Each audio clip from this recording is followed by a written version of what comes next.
నన్ను బలపరచు క్రీస్తు యందు నేను సమస్తము చేయగలను. దేవుడు మన పక్షమునుండగా మనకి విరోధి ఎవడు? ఆమేన్, ఆమేన్. ప్రకటన గ్రంథం 2వ అధ్యాయం 29వ వచనం చూసుకుందాం. దీంట్లో చెప్తున్న మాట, సంఘములతో ఆత్మ చెప్పుచున్న మాట చెవి గలవాడు వినునగాక. ఈ పదంనే మనం కొంచెం డీటెయిల్డ్గా చూస్తున్నాం.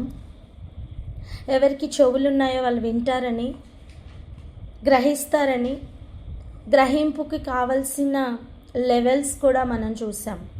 అల్ప విశ్వాసం అనేది ఉంటే గ్రహించలేమని, ఇటువంటి విషయాలను మనం చూసాం కదా. ఈరోజు ఆత్మ చెప్పుచున్న మాటను గురించి చూద్దాం. చెప్పండి, దేని గురించి చూద్దాం? ఆత్మ చెప్పుచున్న మాటను గురించి చూద్దాం. రైటా? సో దీనికి మనం అర్థం చేసుకోవడానికి చాలా క్విక్గా కొన్ని ఏరియాస్కి వెళ్ళిపోదాం రండి.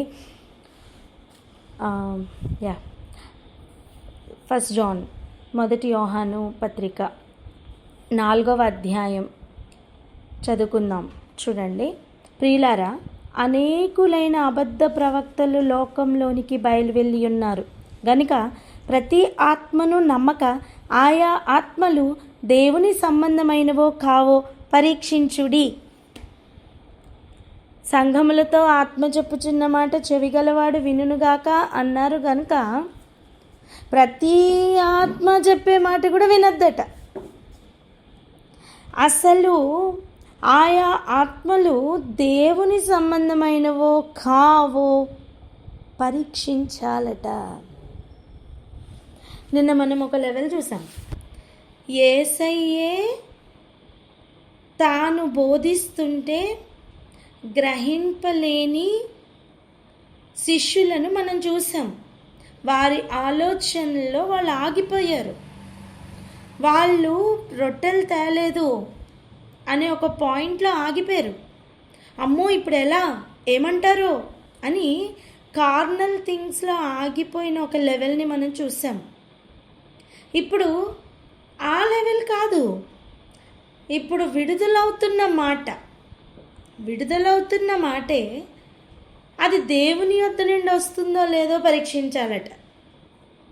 ఇదెంత డిఫికల్ట్ టాస్క్ చెప్పండి. ఆయన చెప్పుతుంది అర్థం చేసుకోవడం ఒక టాస్క్ అయితే, అసలు చెప్తున్నది ఆయనో కాదో అనేది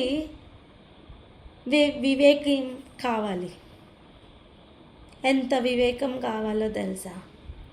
ఎంత గ్రహింపు కావాలో తెలుసా? భయపడద్దు. దేవుడు సత్యము గురించిన అభిలాష లోపల ఉందా, దాన్ని అలా తీసుకుని వచ్చి పరిచయం చేస్తారు. ఆమెనని చెప్పండి. ఈ ఏరియాలో ఒకటి జ్ఞాపకం చేయాలి. కనాను అనే దేశంని ఆల్రెడీ దేవుడు ఇస్తాను అని చెప్తున్నప్పుడు, నేను చూపించు దేశం అని అబ్రహాంతో చెప్పారు.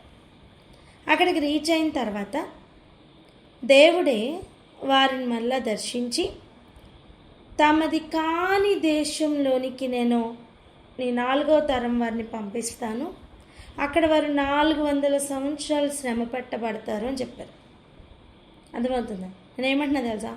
ప్రతి ఇండివిజువల్ని దేవుడు ఒక దాస్యత్వంలోనికి అలౌ చేస్తారు, దానిలో నుంచి విడుదల చేస్తారు. బెస్ట్ ఎగ్జాంపుల్ ఏంటో తెలుసా? జ్ఞానులు తారని చూస్తూ యేసుప్రభు దగ్గరికి వచ్చారు. వాళ్ళు డైరెక్ట్గా ఆ తారను చూసి ఆయన దగ్గరికి వెళ్ళిపోవచ్చు, కానీ మధ్యలో షార్ట్ పీరియడ్ చూడండి, ఇశ్రాయేలీలు ఐగుప్తులో చిక్కుకున్నది చాలా లాంగ్ పీరియడ్, కానీ జ్ఞానులు హేరోదు దగ్గర చిక్కుకున్నది చాలా షార్ట్ పీరియడ్.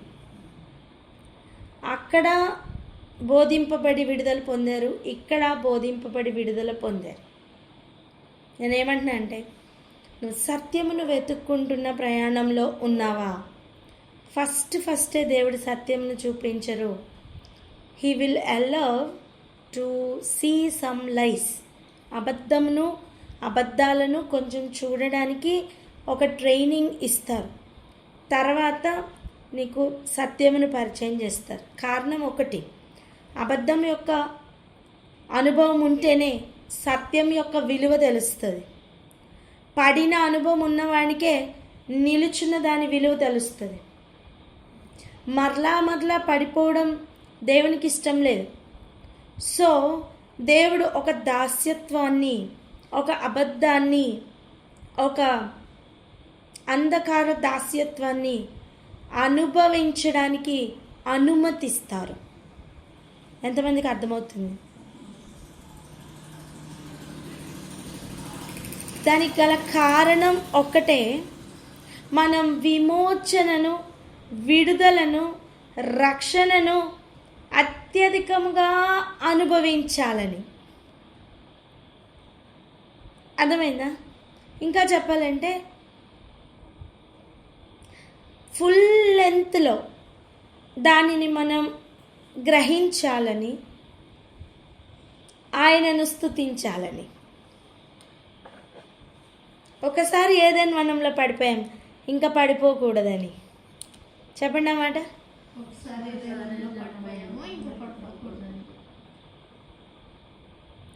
ఇక పడిపోకూడదని దేవుడు వాటిని అలౌ చేస్తారు. అర్థమైందా? సో ఇక్కడ మనకి చెప్తున్న మాట, యోహాను గారు, ప్రియులారా, అనేకులైన అబద్ధ ప్రవక్తలు లోకంలోనికి వెళ్ళారు ఆల్రెడీ. సో ప్రతి ఆత్మను నమ్మద్దు. ఆయా ఆత్మలు దేవుని సంబంధమైనవో కావో మీరు పరీక్షించాలి.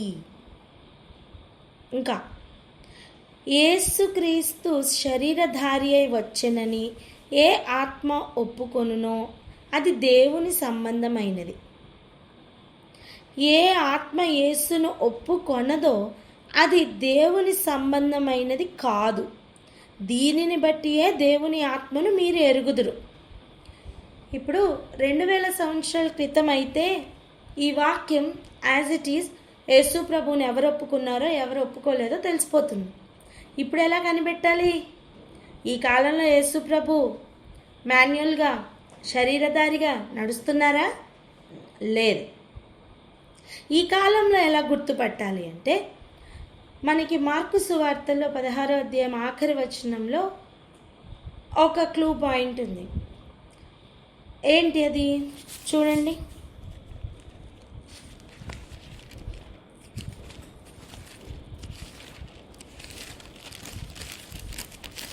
మార్కు సువార్త 16వ అధ్యాయం లాస్ట్ వచనం చూడండి. వారు బయలుదేరి వాక్యమంతటా ప్రకటించిరి. ప్రభువు వారికి సహకారుడై ఉండి వెనువెంట జరుగుచూ వచ్చిన సూచక క్రియల వలన వాక్యమును స్థిరపరచుచుండెను. ఆమెన్. ఇప్పుడు మనం అబద్ధమైన ఆత్మను ఎలా కనిపెట్టాలి అంటే, ఈ విషయం వాళ్ళు అంగీకరించరు. ప్రభువు మీకు సహకారుడై ఉన్నారు అన్న విషయం మీకు తెలుస్తుంది, వాళ్ళు అంగీకరించరు.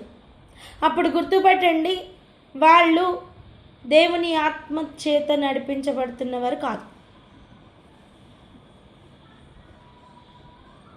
ఎంతమందికి అర్థమవుతుంది?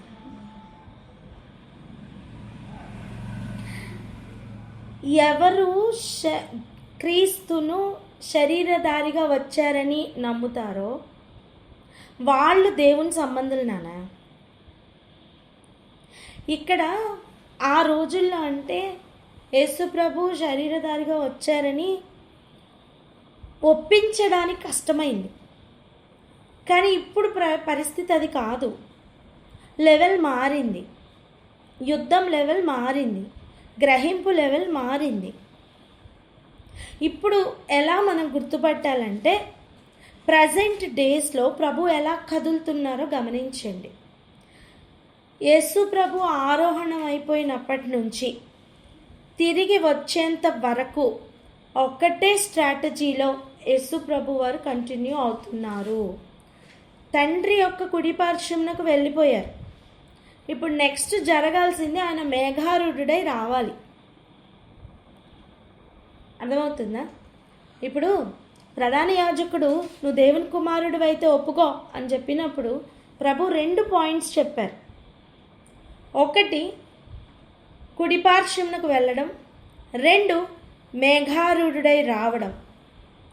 2 డిస్టింక్ట్ పాయింట్స్ చెప్పారు. ఎట్లా అంటే ఒకటి ప్రాక్సిమల్ పాయింట్, ఇంకొకటి చాలా దూరంగా జరుగుతున్న ఒక పాయింట్. ఈ రెండింటినీ చెప్పారు. ఈ రెండింటి మధ్యలో ఒక గ్యాప్ ఉంది. మనం ఆ ప్రాక్సిమల్ గ్యాప్లో లేం, ఈ ఎండ్ గ్యాప్లో ఉన్నాం. ప్రాక్సిమల్ గ్యాప్లో ఎవరు ఉండేనంటే స్టెఫన్ ఉన్నారు. ఈ ఎండ్ గ్యాప్లో ఇప్పుడు మనం ఉన్నాం. అప్పటి నుంచి ఇప్పటి వరకు ఒకటే వాక్యం కంటిన్యూ అవుతుంది అంటున్నాను నేను.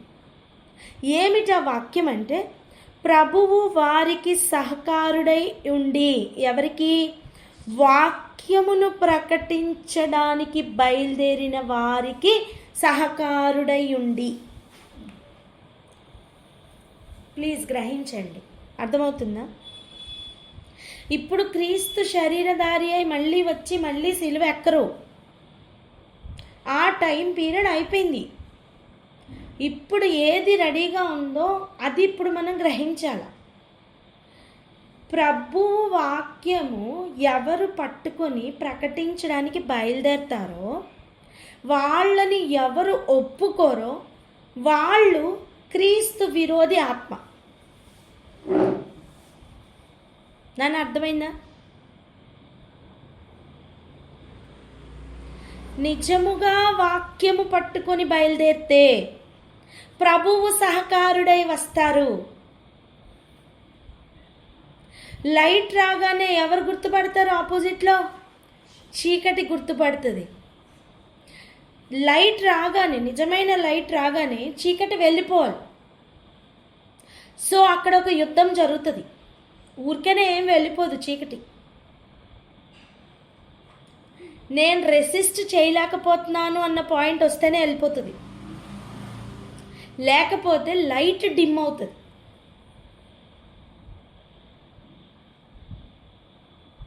అర్థమవుతుందా మీకు? ఇప్పుడు ఇక్కడ మంచి లైట్ వచ్చింది మా, దీనికి ఏదైనా ఒకటి చిన్న లేయర్ అడ్డం పెట్టండి, లైట్ డిమ్ అవుతుందా లేదా? అర్థమైందా? అలా ఈ వ్యతిరేకపు క్రీస్తు విరోధి ఆత్మలు ఏం చేస్తారంటే, అలా మనల్ని పూర్తిగా ఆ లైట్ కిందకి రాకుండా ఒక ఆలోచనతోనో, ఏదో ఒక థాట్తోనో, లేకపోతే ఏదో ఒక కార్యంతోనో, ఒక పరిస్థితి ద్వారానో, లేకపోతే ఒక కన్ఫ్యూజనో క్రియేట్ చేసి మనల్ని అలా ఆ వెలుగు కిందకి రాకుండా ఆపుతారు. అది గుర్తుపట్టాలి. ఇక్కడ జరుగుతున్న విషయం, నీకు యేసయ్య ఆరోహణం అయిపోయినప్పటి నుంచి ఆయన మేఘారూఢుడే కిందకి వచ్చేంత వరకు ఒకటే వర్స్ కంటిన్యూ అవుతుంది. అదేం వర్స్ అంటే ఇదే, ప్రభువు వారికి సహకారుడై ఉండి. ఎవరికి? వాక్యమును బోధించడానికి బయలుదేరిన వారికి ప్రభు సహకారుడై ఉంటారు. నిజమైన సత్యవాక్యము ఆయన పంపించి ప్రకటించమని పంపిస్తే వారికి దేవుడే తోడుగా ఉండి నడిపిస్తారు. ఆమేన్ చెప్పండి. రైటా? ఆయన సహకారుడై ఉంటారు. అండ్ వెనువెంటనే జరుగుతూ వస్తున్న సూచక క్రియల వలన వాక్యమును స్థిరపరుస్తూ ఉంటారు. ఇది ప్రభు ఎప్పటి నుంచి ఆయన మేఘారూఢుడైనప్పటి నుంచి ఇప్పుడు ఆయన రాబోతున్న వరకు ఇలాగనే కంటిన్యూ అవుతున్నారు. దీనిని అపోజ్ చేస్తున్న వారే క్రీస్తు విరోధులు. దీనిని ఒప్పుకోలేని వారే అబద్ధ ఆత్మలు, అబద్ధ ప్రవక్తలు. ఇలా నువ్వు గుర్తుపట్టగలవు. ఇప్పుడు ఫర్ ఎగ్జాంపుల్ చూడండి, కొన్ని సాక్షులు ఉన్నారు. వాళ్ళు ఏమంటారు? యెహోవాయే దేవుడు, యేసుప్రభు కాదు అంటారు. అది ఈజీగా మేకౌట్ చేస్తావు నువ్వు, అది చాలా త్వరగా గుర్తుపడతావు. అవునా? ఇప్పుడు 1000 ఏండ్ల పరిపాలన జరుగుతుంది అని కొంతమంది చెప్తున్నారు. అది కూడా నువ్వు ఈజీగా గుర్తుపడతావు కాదు అని. కానీ వాక్యమును బోధించడానికి వచ్చి ఈ వాక్యమే తీసి భిన్నాభిప్రాయాలు కలుగు చేస్తే నువ్వు ఎలా గుర్తుపడతావు? ఇప్పుడు నువ్వే ఉన్నావు నాన్న, ఫర్ ఎగ్జాంపుల్ నువ్వే దేవుని ఆత్మచేత నడిపింపబడుతున్నావు, నీకే దేవుడు దర్శనంలో కనబడి పలానా మాట వెళ్ళి చెప్పు అని చెప్పారు, నువ్వు బయలుదేరవా?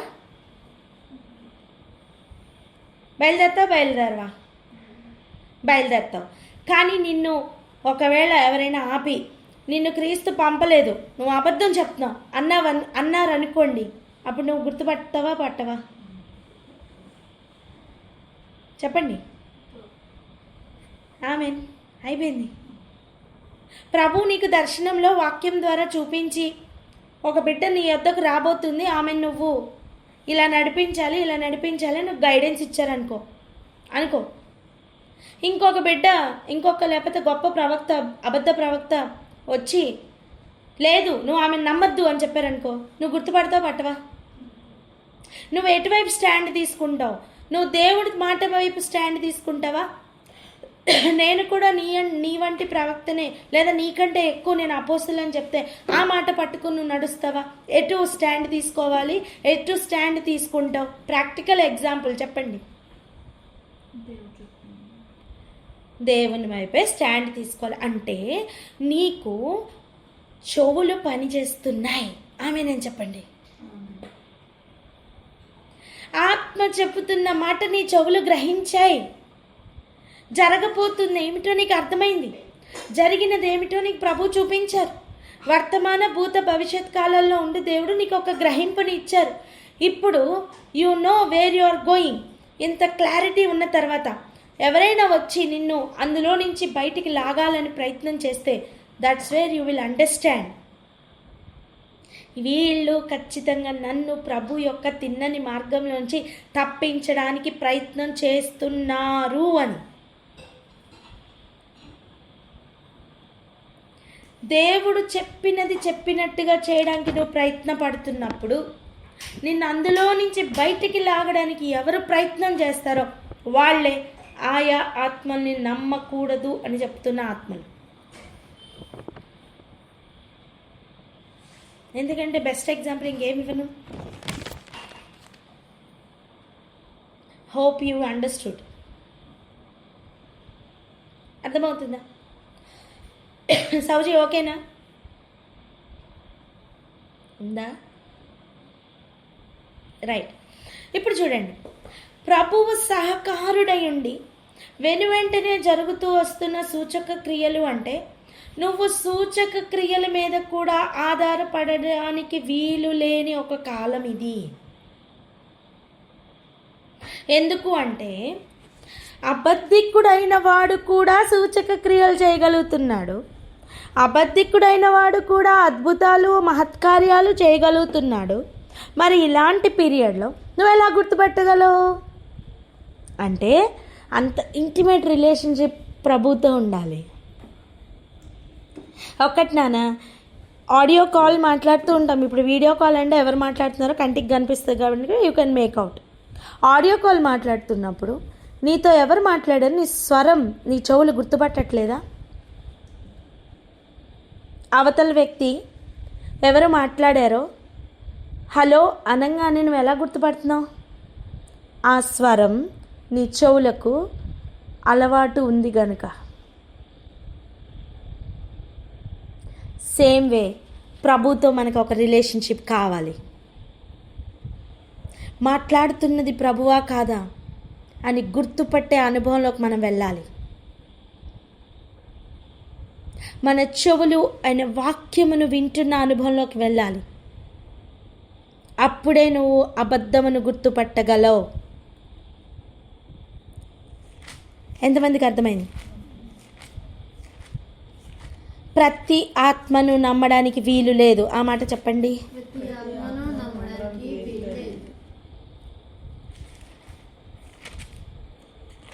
ప్రతి ఆత్మను నమ్మడానికి వీలు లేదు. ఇంకా ఏం చెప్తున్నారు చూడండి.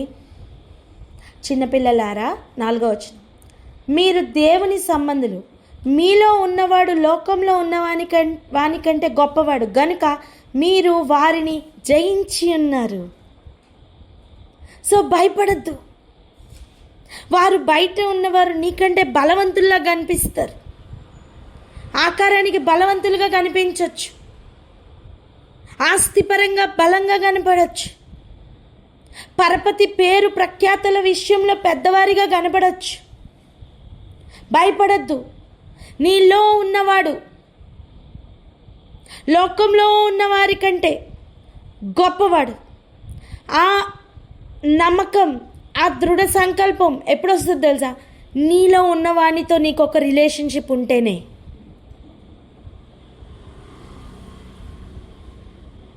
అర్థమైందా?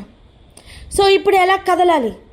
నీలో ఉన్నవాడు లోకంలో ఉన్నవాని కంటే గొప్పవాడని నువ్వు గ్రహించావు కనుక, లోకంలో ఉన్నవారిని దేవుడు జయించారని నీకు నమ్మకం వస్తేనే నువ్వు కదలగలవు. లేకపోతే నువ్వు అక్కడ ఆగిపోతావు, భయంతో ఆగిపోతావు. పిరికి వారు ఆయన రాజ్యంలో పని చెయ్యలేరు.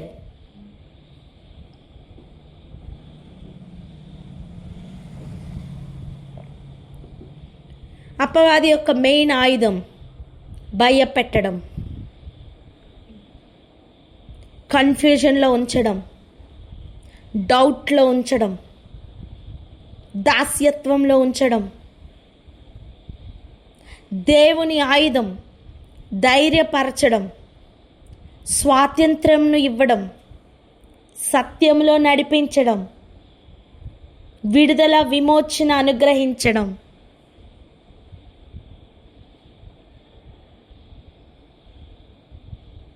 ఇదే టైంలో నేను ఇంకొక మాట కూడా యాడ్ చేయాలి. ఏంటి తెలుసా? లోకంలో విచ్చలవిడిగా తిరుగుతున్నప్పుడు మనం అది ఫ్రీడమ్ అనుకుంటాం. కాదు, అది యాక్చువల్గా దాస్యత్వం.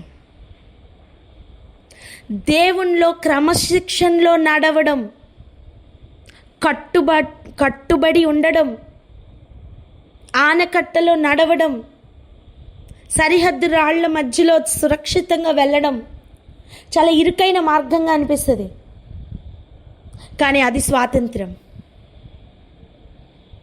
లోకం మనకి ఏది స్వాతంత్ర్యమో అది దాస్యత్వంగాను, ఏది దాస్యత్వమో అది స్వాతంత్రంగాను చూపిస్తుంది. నువ్వు గుర్తుపట్టు. నీకు అంత రిలేషన్షిప్ ప్రభుతో ఉంటేనే అది సాధ్యం. నీ చెవులు ఆయన స్వరమును గుర్తుపట్టాలి.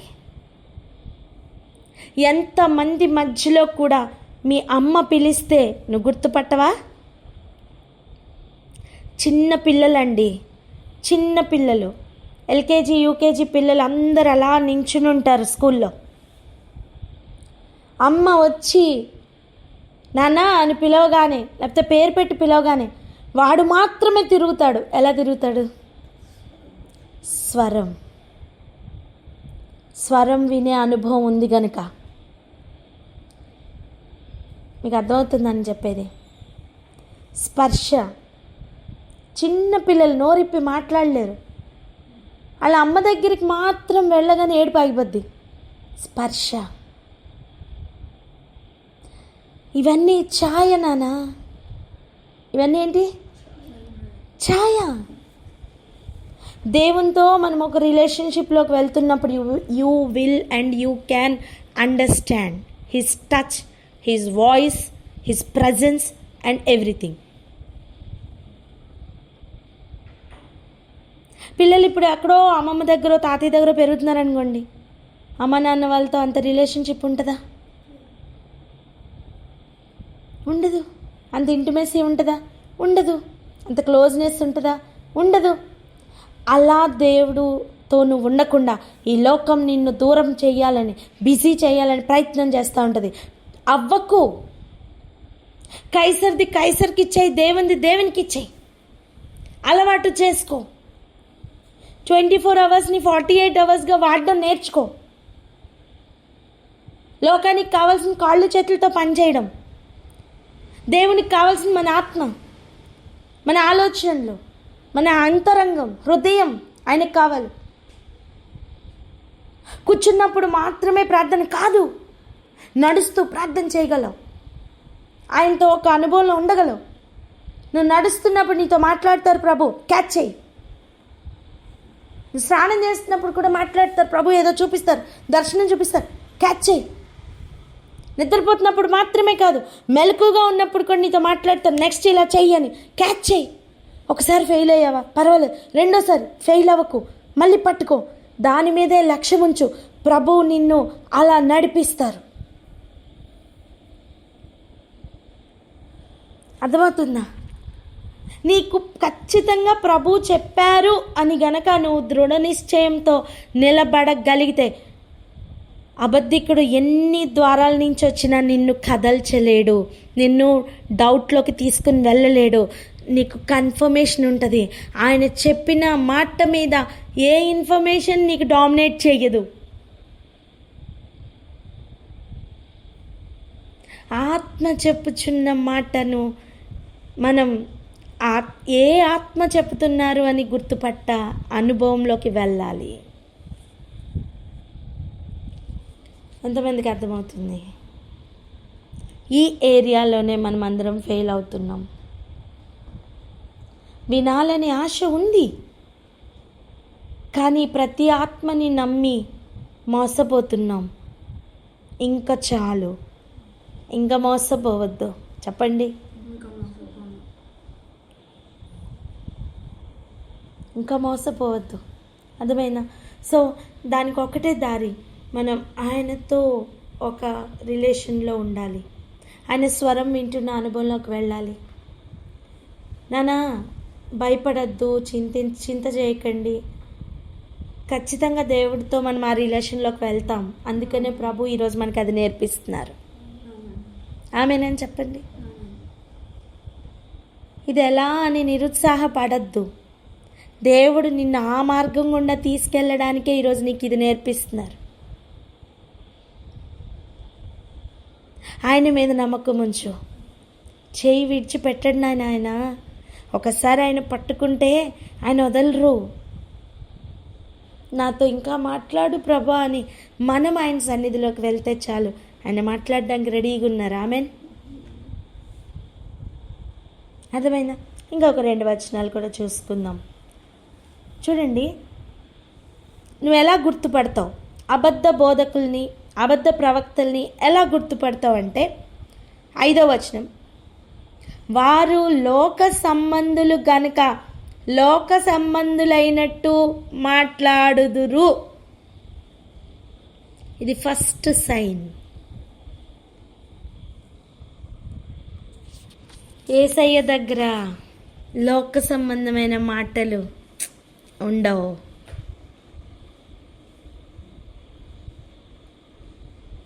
మనం లోక సంబంధులైనట్టుగా వచ్చిన ఆయన ఆత్మ సంబంధంలోకి తీసుకెళ్తారు. ఆమెన్. నువ్వు అబద్ధ ప్రవక్తల్ని ఎలా గుర్తుపట్టాలి అంటే వాళ్ళు లోక సంబంధులైనట్టుగా మాట్లాడతారు.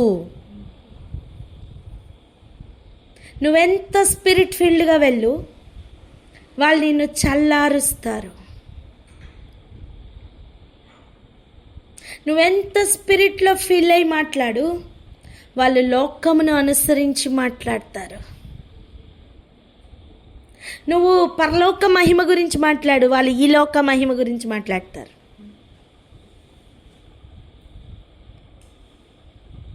నువ్వు పరలోక సంబంధమైన ఆశలు పెట్టుకుని ఉంటావు, కానీ నిన్ను ఈ లోక సంబంధమైన ఆశల్లోకి లాగుతారు.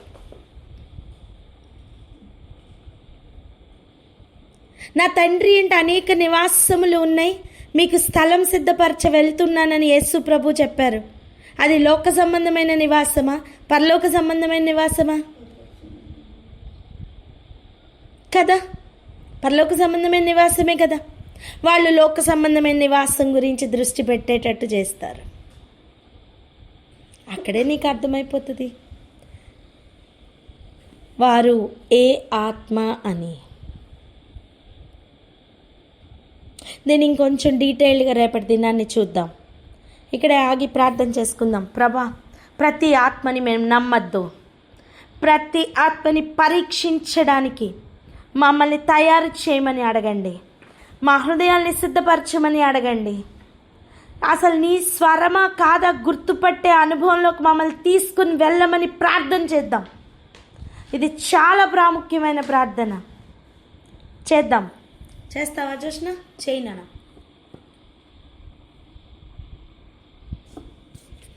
ఒక్క నిమిషం తల్లిగా, ఒక్క నిమిషం ఆగ్రా.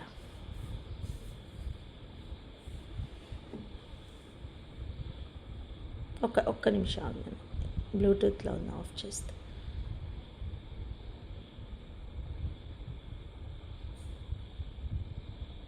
యా, చేయి నాన్న. స్తోత్రం రాజా, స్తోత్రము తండ్రి, స్తోత్రం యేసయ్య. తండ్రి, ఈ రాత్రికాల సమయంలో తండ్రి యేసయ్య మమ్మల్ని అందరినీ కూర్చోబెట్టి మీరు నేర్పిస్తున్న విధమును బట్టి మీకు వందనాలు చెల్లిస్తున్నాము తండ్రి. అనేకమైన క్వశ్చన్స్ కి మీరు ఆన్సర్ ఇచ్చిన దైవమా మీకు వందనాలు చెల్లిస్తున్నాం తండ్రి. ఇన్నాళ్ళు ఏది పడితే ఏ ఆత్మను పడితే అది మేము నమ్ముచున్న వారమై ఉన్నాం యేసయ్య. ఇప్పటి నుంచి మీ ఆజ్ఞ మేము పొందుకొని ఆ క్లారిటీతో మేము నడవడానికి సహాయం దయచేయండి యేసయ్య. మనుషులను కాదు తండ్రి మేము పెట్టుకోవాల్సింది తండ్రి, మీతో పర్సనల్ గా రిలేషన్షిప్ లోకి మేము అందరం వచ్చుటకు మీరు సహాయం దయచేయండి యేసయ్య. చెప్తున్న వాక్యము తండ్రి యేసయ్య, ఇది వాక్య విరుద్ధంగా వెళ్తుందా, వాక్యానుసారంగా చెప్తున్నారా అని ప్రతిదీ తండ్రి మేము పర్సనల్ గా గ్రహించుకోవడానికి మాకు సహాయం దయచేయండి. ఆత్మలో గ్రహించే ఒక కృప మా అందరికీ దయచేయమని అడుగుతున్నాం యేసయ్య. ఇంకా మోసపోవడానికి వీలు లేదు యేసయ్య. నాళ్ళు మమ్మల్ని అపవాది మోసపుచ్చడము ఇప్పటి నుంచి తండ్రి అలా ఉండడానికి వీల్లేదు యేసయ్య. ప్రతీది తండ్రి యేసయ్య, చిన్న విషయం నుంచి పెద్ద విషయం వరకు తండ్రి యేసయ్య, ప్రతీది నీ యొక్క గైడెన్స్ తో మేము అందరం నడవాలి యేసయ్య. ప్రతి ఒక్కరికి, జాయిన్ అయిన వాళ్ళకి, అవ్వలేని వాళ్ళకి అందరికీ కూడా తండ్రి యేసయ్య పర్సనల్ రిలేషన్షిప్ అందరికీ ఉండాలి యేసయ్య. తండ్రి, మీరు చెప్తున్న వాక్యానికి విరోధంగా వస్తున్న వాళ్ళని గుర్తుపట్టి తండ్రి మీ వైపు మాత్రమే స్టాండ్ తీసుకునే ఆ కృప మాకు దయచేయమని అడుగుతున్నాం యేసయ్య. తండ్రి యేసయ్య, ఆనాడు అపోస్తలులు తండ్రి ఒక్కొక్కరు నీతో పౌలు ఎవరు గారడివాడు, ఎవరు మంచివారు, ఎవరు దేవుని కోసం ఉన్నారు, ప్రతి ఒక్కరిని గుర్తు పట్టాడేసే. 3 years he separated himself in the presence of you alone, Father. తండ్రి, మీ సన్నిధిలో ఎవరు అపోస్తుల దగ్గరకు కూడా వెళ్ళలేదు తండ్రి, నీ సన్నిధిలోనే ఉన్నానని వాక్యం చెప్తుంది తండ్రి యేసయ్య. తను ఎంత పర్సనల్ రిలేషన్షిప్ లో ఉంటే తండ్రి యేసయ్య గారడి వాడిని గుర్తుపట్టారు యేసయ్య. పర్సిక్యూషన్ లో ఉన్నప్పటికీ కూడా తండ్రి యేసయ్య తను నిన్ను స్తుతించగలిగాడు యేసయ్య. మేమందరం కూడా ఆ రిలేషన్షిప్ లోకి నడువుటకు తండ్రి మమ్మల్ని అందరినీ నడిపించండి యేసయ్య. మమ్మల్ని అబద్ధం నుంచి బయటికి లాగి ఉన్నారు. ఇప్పుడు కూడా తండ్రి యేసయ్య, మేము ఇప్పటి నుంచి సత్యంలో మీ మాటను అనుసరించేవారుగా మేము అందరం ఉండటకు ఆశీర్వదించమని, ఆ కృపను దయచేయమని యేసు నామములో అడుగుతున్నాం తండ్రి. ఆమెన్. ఆమేన్, ఆమేన్, ఆమేన్. ఇంకా శ్రేష్టమైన విషయాలు, ఎలా ప్రతి ఆత్మని గుర్తుపట్టాలి అనే విషయాలు రేపటి నుంచి మనం ధ్యానించుకుందాం. ప్రైజ్ లార్డ్ నాన్న.